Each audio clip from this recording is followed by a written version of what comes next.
Hello everyone, আমি আজকে তরমুজের জুস বানাবো। তো আমি এখানে একটা কুকি কাটার নিয়েছি স্টার শেপের। এই কুকি কাটারটা দিয়ে আমি তরমুজটাকে খুব ভালোভাবে কেটে নিচ্ছি। দেখেন এটা কি সুন্দর একটা স্টার শেপ হয়ে গেছে, দেখতে অনেক সুন্দর লাগছে তাই না?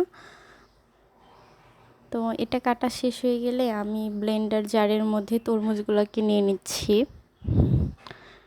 প্রথমে আমি একটু পানি নিয়ে নিয়েছিলাম, তার মধ্যে এই তরমুজগুলোকে দিয়ে দিয়েছি। জুসটা অনেক ঘন হয়, একটু পানি দিলে টেক্সচারটা একটু ভালো আসে। তো আমার তরমুজগুলো দিয়ে শেষ হয়ে গেছে। এরপরে আমি একটা লেবুর টুকরা নিব, লেবুর রসগুলোকে খুব ভালোভাবে এটার মধ্যে দিয়ে দিচ্ছি চিপে চিপে।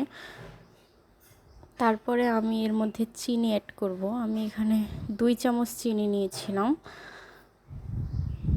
তো আমার চিনি দেওয়া হয়ে গেছে। তারপরে আমি গ্লাসের মধ্যে বরফ দিয়ে দিয়েছি, আর এখানে একটা ছাঁকনি নিয়ে নিয়েছি। তারপরে ছাঁকনির সাহায্যে এই জুসগুলোকে আমি ভালোভাবে ছেঁকে নিচ্ছি, গ্লাসের মধ্যে ঢেলে নিচ্ছি। তারপরে এটা আমার ঢালা হয়ে গেলে তারপরে আমি এখানে ওই স্টার শেপের তরমুজটা দিয়ে আর একটা সুন্দর ওয়াটারমেলন পাইপ দিয়ে এটাকে ডেকোরেশন করে নিয়েছি। তো এই ছিল আমার ভিডিও। সবাই